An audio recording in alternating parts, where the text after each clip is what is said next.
With the year of 2023 kicking off, here is my ranking of all 10 superhero movies of the year, ranked from least excited to most excited.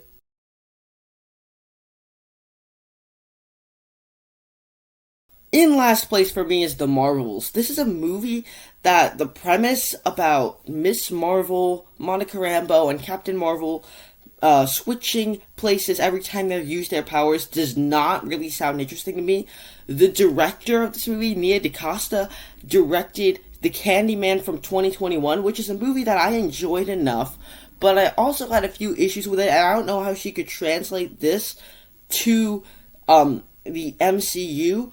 And also, I haven't really enjoyed Captain Marvel in the MCU. I don't know how a child is going to be paired up with two adult women, and so for me, there's just not much to be excited about. Number 9, Kraven the Hunter. Along those same lines, this is a movie that I do not trust Sony with how they're going to handle this movie. The Venom movies were fun enough, and Morbius was really, really bad as the worst movie of 2022 to me. And this is a B-C tier list Spider-Man villain. From there, you do have Aaron Taylor-Johnson, who I think, I want him to have his own things. I really enjoy the actor, and so I'm excited to see him. But other than that, there's just not much here to be excited about. Number 8, Aquaman and the Lost Kingdom. This is a movie that I would have been more excited for if all the trouble behind the WB wasn't happening. This movie, I trust James Wan with whatever he's gonna do with his sequel to Aquaman. I thoroughly enjoyed the first Aquaman. I like James Wan's work. Recently, he did this movie called Megan. He didn't direct it, but he wrote the story for it, and I thought that was a pretty good movie.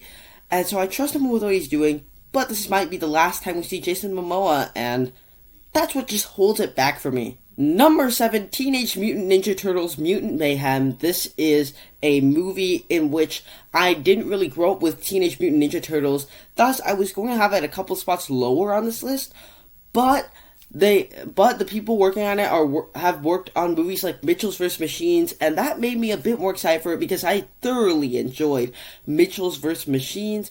The Teenage Mutant Ninja Turtle movies from the 90s are these classic ones, and then you have the Michael Bay produced ones that are not really good. This seems like more of a direct-to-video film than a theatrically released film. That's what it sounds like to me. But I like direct-to-video films anyway. I'm not particularly excited, but it's not the bottom of the list either. Number 6, Blue Beetle. This is a movie starring Miguel from Cobra Kai. I thought I'd be more excited for it, but looking at the director's page, it doesn't seem interesting to me. Looking at all the actors, I've never heard of any of them besides for Miguel from Cobra Kai. And because of all the trouble behind the WB, I'm just a bit skeptical about it. And so, I'm kind of excited for it, but that's really all I can say about it. Kicking off the top 5, Shazam! Fury of the Gods. This is a film that would have been placed a lot higher if all the trouble behind the WB yet again was not happening. I think that Shazam, the original Shazam, is so good because it had such a big heart. This message about family that I thoroughly enjoyed. I enjoyed the trailer they gave out for Shazam! Fury of the Gods. But we're probably never going to see Black Adam and Shazam in a movie, first of all. The WB is going through some trouble. This may be the last time we see Shazam before they reboot it. And so, I'm not really sure if I'm actually all that excited for it anymore. Number 4 is The Flash. This is a movie that I'm actually excited for in the DCEU. This is a film that it stars Michael Keaton as Batman yet again, along with Batfleck. And that's just really interesting to me because Michael Keaton is one of these classic Batman, and they're bringing back the Batman 89 stuff. Also, it brings in a little bit of Flashpoint. I enjoy the Flashpoint storyline in the comics. Throughout the movie, he's trying to rescue his mom. That sounds pretty interesting. And so this is a DC movie that, throughout all my skepticisms with the WB, I'm actually excited for it. Third place, Spider-Man Across the Spider-Verse. This is a film that the original Spider-Verse is just a great animated movie, a great Spider-Man movie, and I feel like they'll continue on with this movie so much so that they decided to split their movie into 2 parts when we have Beyond the Spider-Verse next year. I enjoyed the first trailer they gave out, though I'm not really sure about the second trailer, which might have kept it from my number one spot. But that doesn't change the fact I'm super duper excited for this movie. Really excited to see all the variants of Spider-Man in this film, and that is something to be excited about. Our runner-up, Ant-Man and the Wasp: Quantumania. This is an Ant-Man movie where the other two Ant-Man movies are fairly small in scale. This movie goes even smaller, but bigger into the quantum realm. I think that having multiversal stuff with an Ant-Man movie will get this movie more money, get more people to see it. I really enjoy the Ant-Man movies.